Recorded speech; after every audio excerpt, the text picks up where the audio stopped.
So I have so much hope for the future and for where we're going.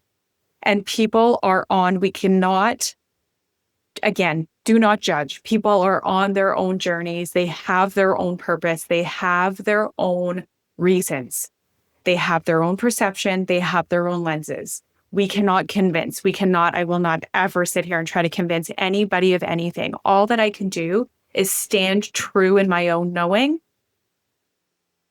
And by doing so, what it has attracted and who it has attracted, how could I not have hope?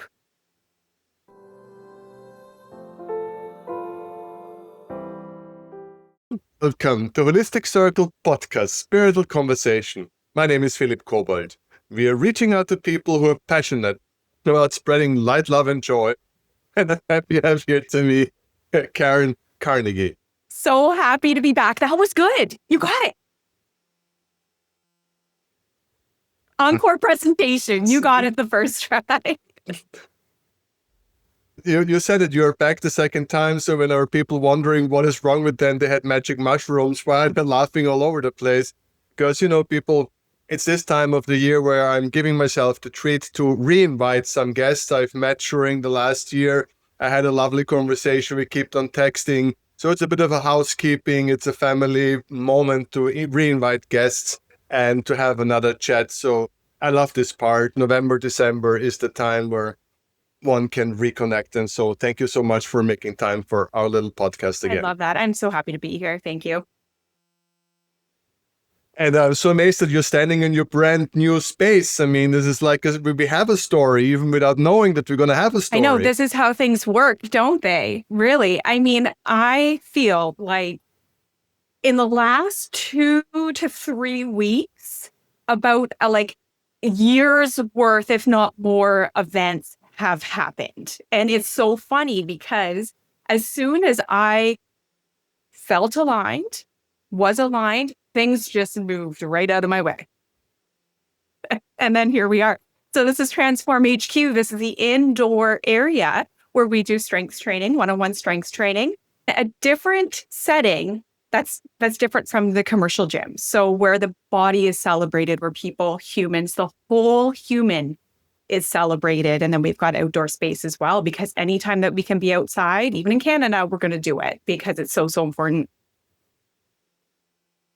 Right. So for the people who got a bit lost here, so this is our second conversation, and we're not going to repeat each and everything we said last time, obviously. But a bit of a background, you're a psychic, you have a whole spiritual connection, and interestingly and uniquely enough, as far as I know, you're bringing this in the world of fitness and body. So it's a very unique connection where you read the body while working, while process, you're getting the information. So it's a very unique, to say this for sure, approach to fitness and clairvoyance. So that's like, you're one of a kind.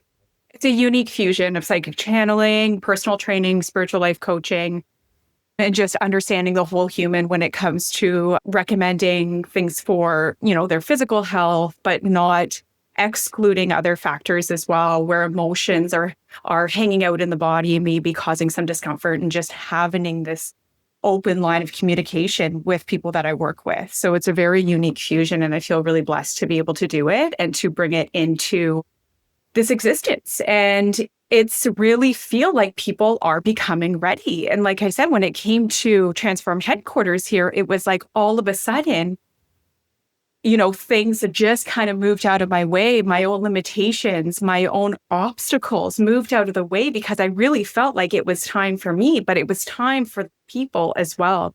They're ready, and I'm having these conversations where they're just feeling like they want to be active. They understand, they're listening to their body and the cues to move, but they just don't want to do it like they did it before, because we know that what was isn't always what is, I'm sticking with you just for the reason I'm sticking with you, and I'm sticking to my prediction. You're onto something, and I'm waiting for the books. I'm waiting for the trainers. I'm waiting for this, because I know that this is what's going to happen. Because the more you think about it, what you do, the more it's like, because we know that emotions stick also physically in the body, and there's a lot of trauma healing sides. There's a lot of maybe, yes, also sound healing. There's like a lot of different ways to try to unstick. By the end of the day, acupuncture is one way to remove energy. And all of this, yes, yes, yes, yes. And boom, there are you. And opening a whole new chapter in this game. So just, move it out and reflow your energy. And I can do it physically. I can feel it mentally. Yeah. So, and it would speak to a lot of modern people. How practical is that, right? And it's it is no incident. Like, this is what worked for me, because I wasn't spiritually tuned when I started. And then things evolved, but it was so practical for me to start exercising. And then one thing led to another over the years. And yeah, how practical is that? That we can move energy by moving our body, move our emotions, move away from emotion by moving our body, not ignoring them, not swallowing them down, but by moving our bodies. So yeah. When you said that last time, it still always sticks to me. And it really got me through a lot of moments over the past month since we talked the last, where you said, you're so much more, you're so much more. And that always stuck with me, and it still does. And I appreciate your support. I'm not having a cough, but I'm coughing. That's an interesting one. So it's very strange because I'm actually completely healthy at the moment, but since the podcast started to record, I'm coughing. It's not a sign, people. It's just what happens sometimes. Yeah. But let's see how it will continue. So I apologize for that, but nature. Yes. And thank you so much. And I hope, because I say it because I believe it, and I'm not psychic, but if something is clear, written in the stars, then it's you. So this is basically what we're going to be part of. And, even looking at myself, I did yoga for many years, and it's a kind of that you work on your body, you do those physical things, and then you get those pictures in the head, or you get the feeling. And sometimes you come out of yoga and you're like totally hysteric and you don't know why. And sometimes you come out and you even feel a bit of anger. And if it's good energetic work, it fades away in 20 minutes, half an hour. It's just something that comes out of it. To imagine to have a yoga teacher with your background who can maybe even put a layer on top of it and just give me pointers from time to time, say, hey, Philip, I can see you're getting excited, or, maybe look at there. This would have been a mind-blowing experience, right? The experience is there, but nobody has the words for it. Yes, exactly. And come down to just being embodied too. So it's called Transform HQ. Fitness with a hyphen, because I've kind of redefined the word and what it means. And to me, fitness is feeling sound and in harmony in your body and in your environment. Because when we feel sound and in harmony in our body, then we begin to in our environment as well, rather than waiting for things to feel harmonious in our environment first before we start paying attention to this. It's the other way around. So even simply by I have blinds on the mirrors here. So we can feel what form feels like instead of overthinking what form should be like. We feel it instead. So it's about being in your body, because when we are in our body, we're in the moment.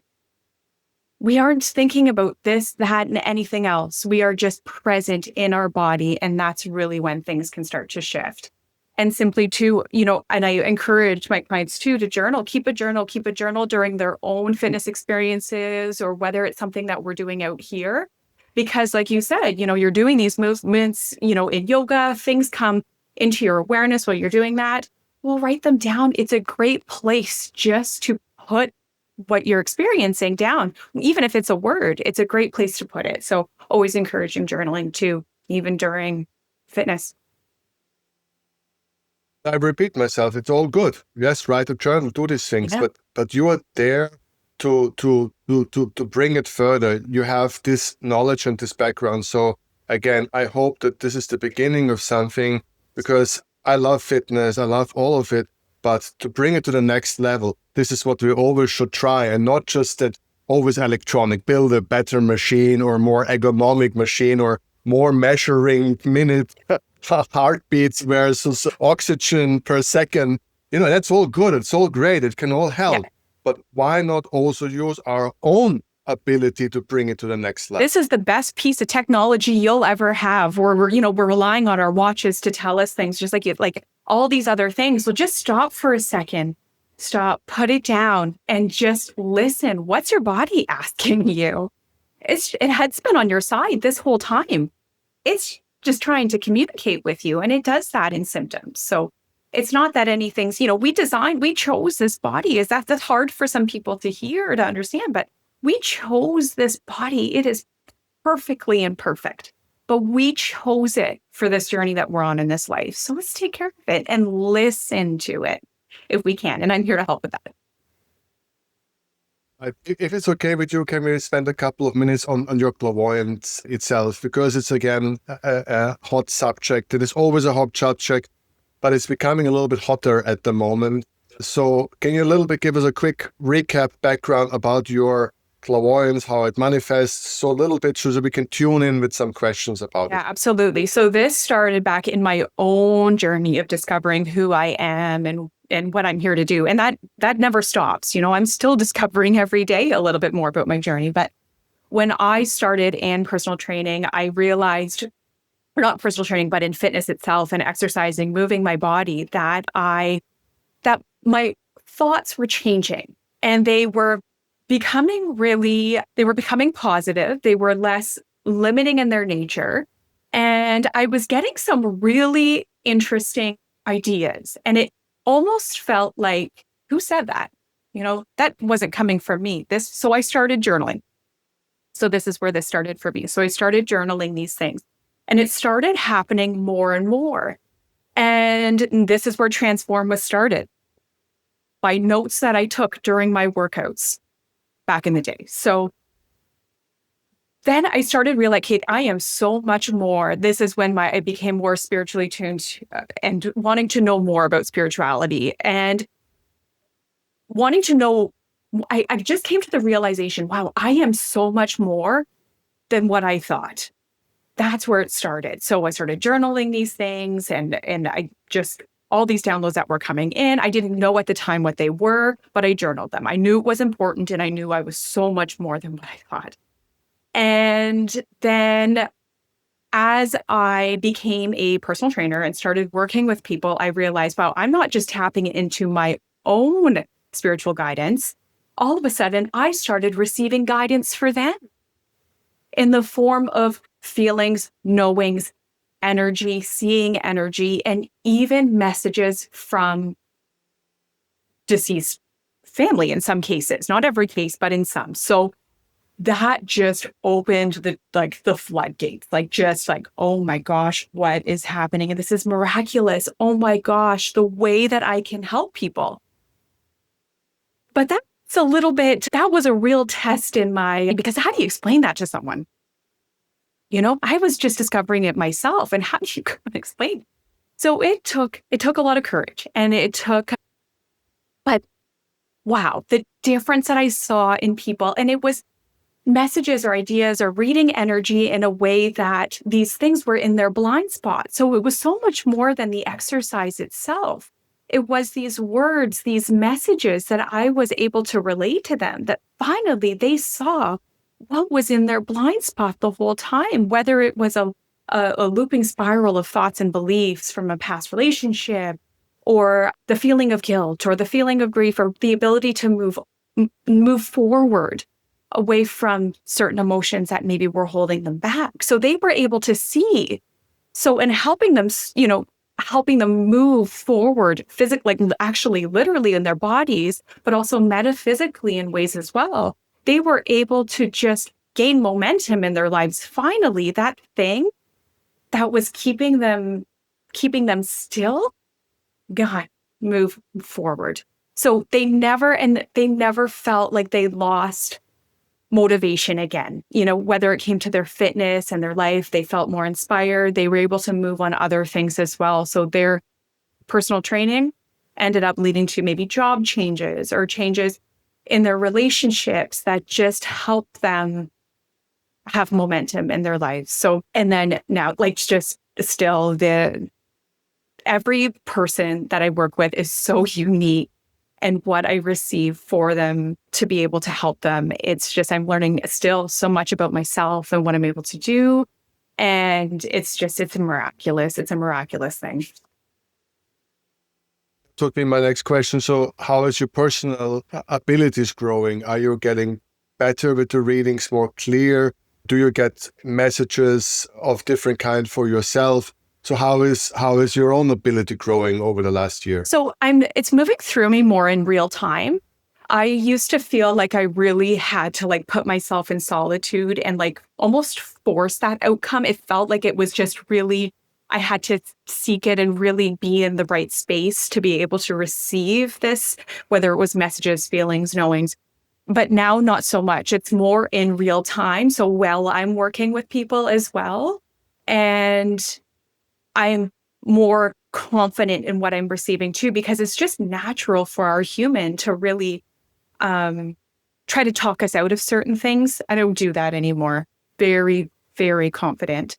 They're very clear, and also the energy part of it's new too. So being able to discern what's messages and maybe what's kind of energetic as well. So yeah, it's much more clear and much more in real time.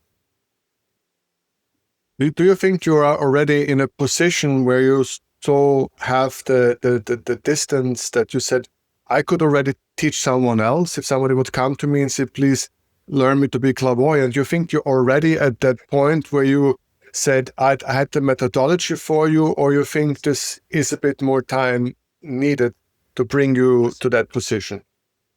Well, needed. And because everybody's so different, the way that what works for me or comes naturally to me is going to be so different from someone else. I know that's a great question. I've never really thought of that. I feel like my instinct is to say more time on that one to be able to really kind of guide other people through that. But I think that's really what I'm doing here with personal training, is being able to guide other people through their own inner knowing. So I think that that's actually already happening. Right. So we are in the process. Yeah. We have to check with you next year. Absolutely. Absolutely. But I think that that is actually truly what's happening with me, with guiding people through their own personal training and through these things in their life, is guiding them towards listening to their own intuition. Would you say you have a personal, like a spiritual guide, something that you can specifically, recognize with a specific voice or a specific time of day? Would you think it just comes still filtered, like from all kind of corners, all kind of levels, or it's already starting that you have a relationship with this supernatural connecting and talking to you? So where would you think you are in this process? Through source. So may not any one entity, through source, accessing source, whoever comes through. And it isn't about the messenger, it's about the message. And I've always said that. But it is definitely source as a whole, and whoever is coming forward is meant to. But yeah, it's been so different, so varied, so filtered. My new favorite question. Here you go. I never asked you it because it's my new favorite question. I even developed new questions. Unbelievable. I'm not asking the same over and over again. But it's really something that you open, right? You're getting information, and most probably it mainly happens to you personally when you meditate or when you're in your space, or as you said, when you work with people. But I guess you cannot close it off. So most probably when you walk through the wood, or maybe even when you go shopping through town, you have a certain openness that you receive. So I'm so curious these days how a open person is starting to look at us who are, cut off with the phone in our hand, sitting in a restaurant, being completely disconnected from information, being disconnected from the real. I would like, can you explain how your eyes sitting in a cafe, looking around you with all that openness, and people in their closeness, how do you see us? Mostly stay home. Just it's hard, you just want to shout. You just want to shout, look up. Just look up. That's all. Look up, look around. But I know, and I really, really know that people are on their own journey. I cannot, and I will not convince anybody of anything. I just won't. So what I do instead is I just shine my light. I shine my light on social media. I write articles for Brains. I do whatever I can to shine my light. So maybe that flashing light will just capture somebody's attention when they're ready, So I don't hold too much. I can't let it weigh me down. When I see what I see and I hear what I hear, it's hard not to at times. I'm human. It's hard not to. I've got a heart and you just wish that, people could feel what I feel or see what I see. There's so much magic out there, but they will when they're ready. So, but yeah, sometimes there are moments where I just want to scream, look out. Because the word I'm looking for is a kind of like a certain level of sadness, like you're missing out, people. No. Kind of like it's just that. Of course, nobody should condone it. It's that everybody's on their journey, but sometimes one wonders this cutting off, and it's getting a bit much. And I'm trying so hard these days to give my best to understand this urge that people have at the current time to cut themselves so much from for that openness. And that's something that really starts to fascinate me a lot. Why we take so much time and effort, energy and money to cut ourselves versus your path, which is actually more and more open up. So that's the interesting one. And you seem to be smiling, and most of us seem to be not smiling. Well, I have gone through periods of anger about it, and I didn't like how that felt. And I said, Caren, no more. And even, source guides, they said, Caren. And there was a moment there where I almost wanted to actually just drop social media. I said, enough's enough. Like, I'm exhausted. And they said, and I went to the extent of writing out my departure on social media. And they said, Caren, they need your light now more than ever. So I took a minute. It took a minute.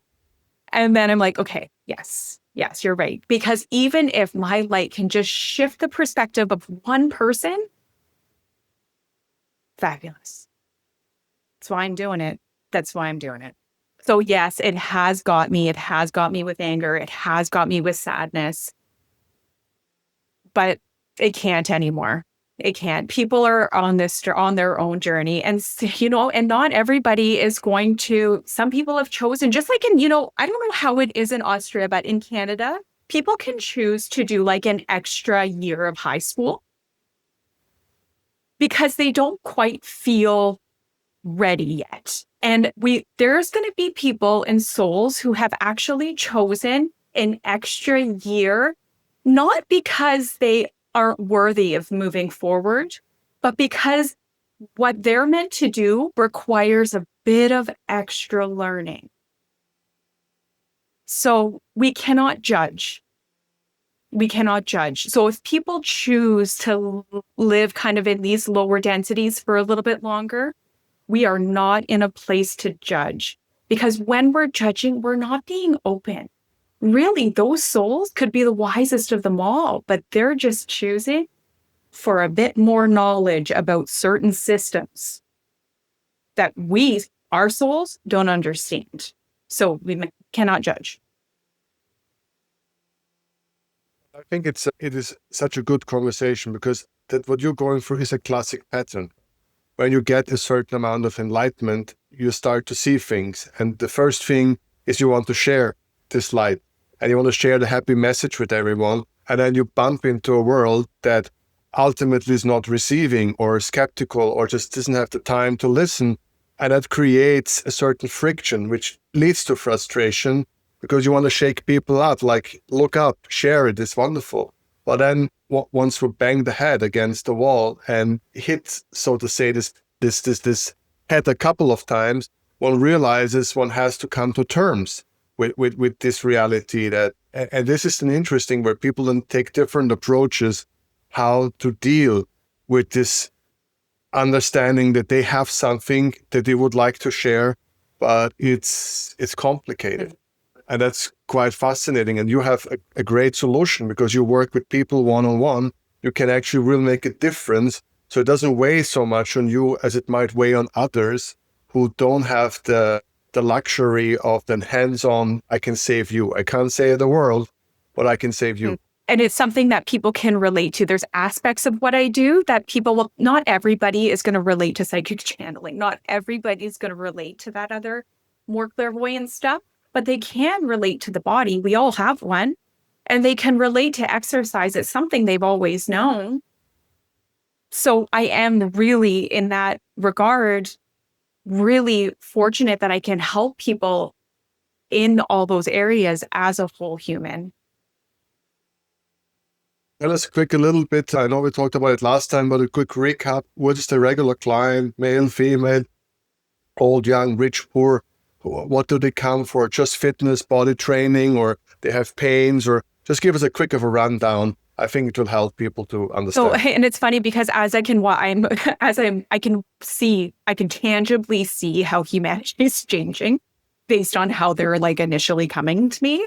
So it was a physical pain, stuff in their body. Now, and all like older population, male, female, I have worked with. There was a period where some younger population were coming in to see me as well, like in their 20s. And women too, who are just rediscovering themselves. Maybe their kids are grown and they're just like, who am I again? So more and more people are becoming more aware of what I do and that offering something different. But what I'm hearing from people now, actually just wrote an article on this, is how people, there's, how maybe they always were active, familiar with exercise, but now the thought of entering a commercial gym just does not do it for them. For some reason, people are outgrowing their stories. So seeing it, so feel optimistic about that, Phil. It's happening.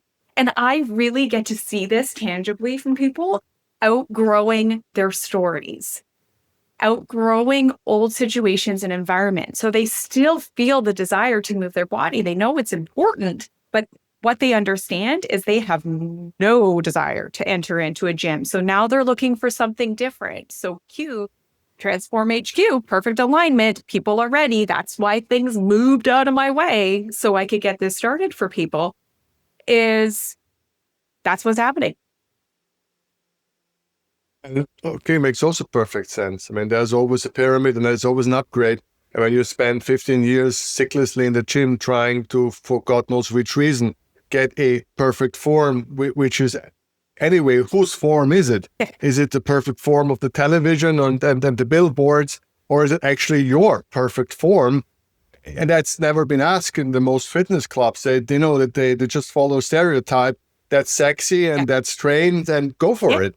But is it your sexy or your trained? Who knows? It works for some. Don't get me wrong, I'm not knocking gyms, but to look around and be surrounded by mirrors and tripods and people all just glammed up, it's just not doing it for some people. I totally get it. It wouldn't do it for me either. But it is, and sometimes the thing, and it will just, without maybe a circumstance, the body speaking to you, we might just carry on in those because we don't know anything different. But maybe the body had a bit of an injury or a setback. I use quotation marks because there really isn't a setback. So the body, in between that time of what they were doing and where they want to go next, their body spoke to them. So maybe it was some discomfort somewhere that just made them stop for a minute, stop long enough that they could sit with themselves and realize that's not where I want to go back to now. I want to try something different. What else is there for me? I want to know more. I'm understanding here that this might not just be an injury, that this might be something else, but I don't have the tools to discover that yet. Who can I talk to? And then you find somebody who can help you. Like body message. And I think that is the same with yoga and a lot of other practices, that you have the so-called popular yoga where push harder, push further, make a headstand in one leg just with one finger, and twirl while you do it. And then finally you're doing yoga. And you're like, I'm a circus clown, throw me a ball. Right. And then, how can that be yoga? And then there's the other way where people really take it slow, very cautious, maybe just make very few exercises, but with enormous intent, mental preparation, breathing preparation, and you make this posture and you let it linger and you really try to listen to yourself, what messages come through from this posture. But that's rare, ultimately, compared to the other stuff. So it makes total sense for me that while it is that also fitness, now people say, I want to not ignore these messages. I don't want to train through the pain. I actually want to know why is it there and what it's going to tell me. Strength is remembered. We remember our own strength. And once people remember their own strength, they never want to go back. You just don't lose motivation. But it's knowing that it is okay to rest. When your body, when you're tuned into your inner wisdom and it's asking for rest, that rest isn't unproductive. It's one of the most productive things we can do. So finding that balance, it's not all or nothing. It is not. It is not. So you do also do like preparation. Is this also part of what you do? The preparation of the exercise. Is it all like a really beautiful program? I would imagine it to be. You're not just, keeping it running, keeping it going. I imagine that you very consciously have the approach to every individual person and you're making a truly individual program. Would that be a right assumption? Absolutely. And in their initial conversations and through regular discussions, I'm finding out what makes them who they are, what makes their spirit just light up.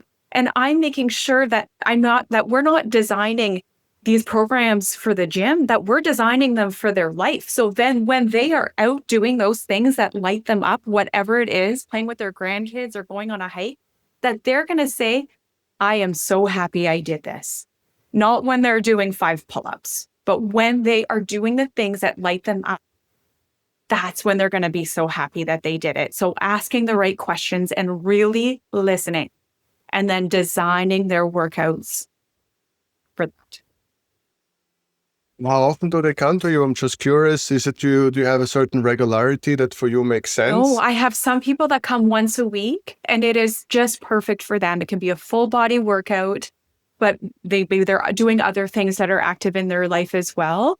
Nobody should be living at the gym, unless for some that might work. It really helps them to get out and do something every day. But typically I've got people that come once a week. Twice a week is a kind of a really good kind of place to be. But then again, balancing other aspects of their life as well. So they feel really harmonious with what they're doing. All of it makes sense to me. And now tell me, some of the feedback stories, if you have one or two examples, you give them these clairvoyant messages within through the body. What do you get back? Just tell us a little bit of something. What would people a week later, how they came, how they reflected, so they understand the fundamental difference of what you do compared to others. People are finding, I know somebody had just said like their optimism is back. Their optimism like in life is back, just by what we've done together and then just the energy here together that we work with just as an exchange through the messages. People are moving forward on things, whether it's jobs, like things that they have. Read the story you can tell us. Do you have a concrete story of a message that? There are so many. That's always the problem. Oh, I know. Oh my gosh, there was one. Oh, I've worked with her for over a year now. And she was one, and she actually lives. So we train virtually together because she lives up north. And when we first started working together, and this was really kind of early stages of discovering who I am and what I'm here to do. And through her guidance, I wasn't getting a lot like from the physical, like body standpoint, but what came through was her mom, who had passed in 2019. And that, I think, just like that, knowing that she is supported and loved and nurtured. And because of like how that went down before she passed and their relationship early on and their childhood, that just having that feeling, that knowing. And people don't need to, I'm not convincing anybody to believe in anything, but just that knowing for her was just the be all. And we trained once a week together. I mean, beautiful progress on the physical standpoint, but it was so much more than that. It was so, and continues to be so much more, knowing that she's always just supported and surrounded by love. So, and it has helped her, and she's changed jobs, and she's just living her best life and doing the things that she loves to do. So getting back to that. But yeah, there has been just countless, and all so different, all so unique. And how people are finding me is just like, it just makes me laugh. There was a reason for the question, because I wondered about intimacy.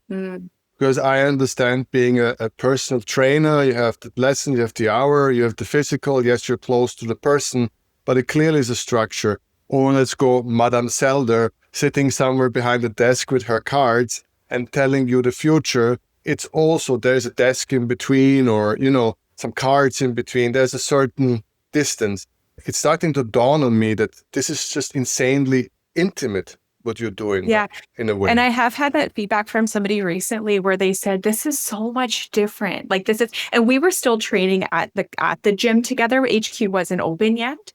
And she said to me, she's like, this is so different. She's like, it's your energy that makes this so different. So it's that exchange of energy. It's not just me being like 10 more reps, like it's me getting down, like watching, feeling their body, like feeling the energy coming from them, and just being able to read that is it's always come naturally to me. So it wasn't something that I always saw as different, but they're really seeing it as a different experience. Do you think you need to be specifically careful in setting boundaries, or do you think that you have to be more careful than a regular personal trainer to be somehow more clear with your movement intentions because of this, I would imagine, enormous intimacy that gets built up? Really feeling the other one always is reciprocatory. I mean, the person feels that you feel them, and then the body gets moved. I would say that this is a zone that needs certain attention, or this is not for you an issue. Not an issue. Yeah, not an issue. It's so, yeah, it's very, there's, it's what they come for. Like, it's not anything, like, I am very professional in how I approach all, aspects of what I do. But yeah, it hasn't been anything that has made anyone uncomfortable or anything like that. It's been very, very, again, it is what makes the experience different. And me just being really compassionate and understanding. And that's what people are, at the end of the day, they don't know that that's what they're looking for, but it's what makes it feel different. Well, the messages that come through are positive, they're light, you're always looking for upbeat, for bringing it out and healing. It's not that people start crying because you get a message from the dead grandmother about some lost love or something, and people fall in the corner and start to cry because, they're overwhelmed with emotion. So this is having a wrong picture in the head. Yeah, it's things that are helping to create a higher perspective and to shift, maybe how they're feeling when they come in versus how they leave, or after our initial conversations. There are times too where I actually get insights or knowings before I have even had a consultation with somebody. So I'm given what I'm meant to when I am meant to. And sometimes then that's it. And it happens like up to the conversation or after. I give people a summary based on what I've received, messages relating to their body. And then sometimes it just goes into personal training. And then, yes, there's an energy read happening here, but then the messages may not trickle in for a while after that. Or it could be, we're always in conversation through our app here on text where they're just having a difficult day. And then I help them based on what I'm hearing, feeling, knowing how to shift their perspective when something else is going on challenging in their life. So they always know that they've got me just to help shift their perspective by shining a light the best that I can. It's a big portion. What I hear is trust the process. Trust the messages you've been given, that they're given at the right time, in the right way. and that they're helpful and only good and moving forward. So that's what I hear, that you have complete faith that what you get at any certain time has a reason that you got it at that time. And that's why you do not second guess, because you truly trust the process. Hugely. It's taken me a long time to not doubt. And the majority of my life was doubting myself and doubting things that were happening to me, thinking that life was happening to me. That was a huge, huge shift to just have so much faith. So much faith. And I think this is a good juncture where we arrived, because this was, I think, a good moment to come here, to come to TAFE. And I'm so happy that we're here. So welcome, Faith. And let's spend a couple of minutes there, because again, looking from your perspective, having faith, and I ask the same stupid question all over again, even if we know your answer. But how are you now again go through the world with your trolley in the supermarkets, whatever, buying bread in the bakery, and having this faith, looking in a world that is losing a lot of faith? How do you see us? Well, probably you'll have the same answer, but I'll ask it again. Because we're forgetting that one word, and it's hope. I have a ton of hope. I have so much hope for the future. Our children, the children are born now with with activations that we never, that just wasn't possible early on. So I feel like children could be leading these discussions. And I said that before, and I'll say it again. I have so much hope. And when I see things get a little dicey, and I just always try to shift my perspective, I have gratitude and I have hope that this is what, and I saw it in myself too, that things, and I see it in others, where things get a little dark before the light can come through. And it's the same as what's happening around us and in humanity. So I have so much hope for the future and for where we're going. And people are we cannot, again, do not judge. People are on their own journeys. They have their own purpose. They have their own reasons. They have their own perception. They have their own lenses.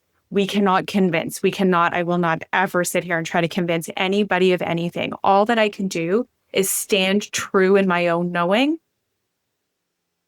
And by doing so, what it has attracted and who it has attracted, how could I not have hope? How could I not? There could be nobody responding, nobody come, but that's not the case. People are ready. I know we'd love for it to move a little bit faster, but I think it is. I truly think it is. It's moving at a very good speed based on what we've been conditioned to believe or think or feel or whatever. What we're moving through is heavy. And more people are setting that down, and they're ready, and they're realizing that there's so much more. So I have hope. These are two elements. First, for the people to clarify, you talk specifically that before the light, there's always or quite often a certain moment of darkness, so the doubts before you commit and let in the light. It's always a certain critical element, and you've took this from a personal experience and path of enlightenment or path of growth to a society level, which is an interesting way to put it, that you see that this current state is just a sign of a bigger light coming our way pretty soon. So this is a very interesting thing, and of course we all hope that you're right. And also you turned about hope, and I ask here, do you see certain suppressed love in the society when we talk about faith? And then when we look at it from this perspective, it's like that there is love piling on, almost like oceans of love that somehow people don't know where to put in this certain reality. So they kind of suppress it. And that's so much of this darkness right now is not the absence of love, is the overflow of love that people just don't know where to put. Would that something be that makes sense to you? Absolutely, it does. Absolutely. And I was watching something yesterday on Hurricane Melissa, and I don't know when this is going to be aired, but anyways, my thoughts are with everybody, Jamaica and all the areas of that is going to get hit. But what I was watching, and it was this meteorologist, and he was there in Kingston, Jamaica, and there was a complete stillness happening in the air. And he was talking about how eerie that felt. Like you can know that something's coming, but it's not there yet. So it's just like complete eeriness. And that's kind of what happens within us sometimes too, where we just feel like we know something's coming or it feels heavy. And then, things start to move and come through and just in natural cycles as it does on the earth too. And the earth is very powerful. And these are we're all just these mere walking versions of the earth and the planet going through these shifts and changes. But I think situations like maybe like that, or other situations where they look really dark, but it could give us purpose of using all that love that we have and giving us a reason to unbury it and have compassion and understanding for humanity and maybe putting some differences aside. So because we've got a lot of love inside of us, but some of it has just been a little bit pushed down by some other stuff. So if we can just put that other shit away for a minute and use some of that love that we have, it might ignite, I have hope it does, that we're so much more than this. I think that your faith was one of the keys that unlocked that love or light inside of you. Yeah. Absolutely. And do you, I guess, very strongly believe that this unstuckness, that movement that's starting to get into the flow is a path towards this faith? I guess that's what you do. I mean, that's exactly what you do, to believe that once you get into the flow, you can get some stuff away, that you might reach this moment of faith. It starts to having faith in ourselves and love in ourselves. That's just where it all starts, is having compassion and love and understanding and faith and hope in ourselves. But we've become, and using the physical and metaphysical, is that we've become a little bit disconnected, thinking that the body is separate from everything else. So we've become a little bit disconnected. Maybe we've lost trust in it, or it's hurt us, or when really it's trying to communicate. But once we see, or feel, feeling is the best way, that our body is here to help us, that it can move us to the life that we want. Not just here at the gym, but in life, it can move us. Our body is what's going to take us to that book that we want to write. Your hands are going to be the one to do it. Or, it's just, we begin to love ourselves a little bit more. And these emotions that move through us, if we don't look at them with blame or guilt or shame, that all of a sudden we feel a little bit lighter and brighter. And it's just, having that faith in ourselves, it comes down to that first, because when we can do that, then we can truly have faith in others, because then we understand that people are going through their own stuff and people are reacting or responding from a place in which they know. So if we can just shift that perspective a little bit and understand and just help each other out. But faith is a big part of it. It comes to me more and more clear that our society mainly suffers right now on somehow the loss of faith, or the ridiculous of faith, and from all corners, not religion connected. No. Just the faith itself is what we've lost for our so technical and apparently so smart minds, that we think we can explain everything and control everything, and we don't want to purely submit to the light and be on the not on the driver's seat, to be willing to be on the co-driver's seat. And as you so beautifully explained it throughout this podcast, that you just trust that it knows what it does, and you complete trust that you will say the right thing at the right time in the right way, and there's no questioning about it. And it took you such a personal, hard learning curve to build this faith within you, to build this trust within you, that you were able to do this. So I think this was a beautiful demonstration. And we have 5 more minutes. So let's just give the last 5 minutes to you to talk. And I'm sure you will have a very passionate speech about why children should be in nature, why children should move. I have a hunch that you have a very strong opinion coming from your perspective, and it would be a nice last message to the world if you want. Yes, watch the kids, guys. You know, we put a lot of our faith into technology, into other systems, into other people, waiting for them to tell us what to do. Let's go back to basics, guys. Like, let's strip this down. And not to say that having a community or religion or anything like that is great. Guys, have faith in yourself. This is the best piece of technology you will ever own. You designed it this way. It's perfect. You have everything you need. You have everything you need. Watch the children. Watch what they do. Watch how their emotions come through like a wave. Watch how they laugh. Watch how they cry. Watch how they scream in the middle of a grocery store. That really, truly is our design. The children. Watch the kids. Thank you so very much, Caren. It was so lovely having you here again. Thank you. I know you have a busy day, but staying true to our little podcast, and I'm looking forward in some moment next year, seeing how it's developing and moving forward. It's lovely to, in this crazy internet world, to connect with some people. And I'm truly blessed and happy to be able to connect with you. Thank you so very much, Caren. So blessed. Thank you so much. It's so good to be here. Can't wait to be back again.